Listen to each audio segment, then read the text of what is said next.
ngam tip shanungan pai ngadon kam yami atrai jingyat pilgrim ha birthday ligbagalan tikim walang atong syakatong ting ting adu mensi ting ting ling bari klau kenja jing im katlot kaswai ngadon kam yami atrai ngadon kam yami trai ngadon kam yami trai klemami shanu ngan pai ngadon kam yami atrai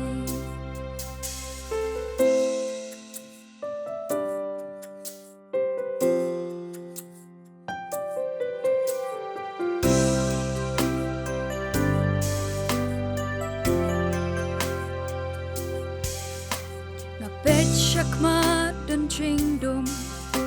baka ia kalenti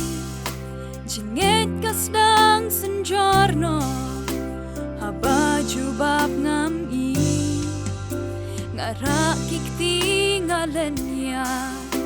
ngakwaya ka jing syai ngadon kam yami atrai ngadon kam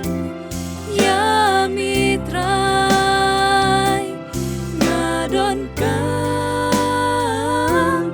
yami trai klemami shanu ngan pai ngadon kam yami atrai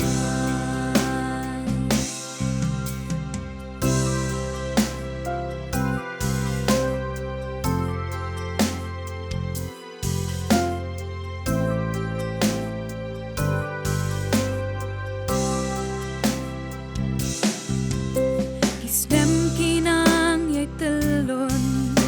kitma kidon shibon habdeng lenti ka jinge kipun ruki nong shun penban ngala juy homa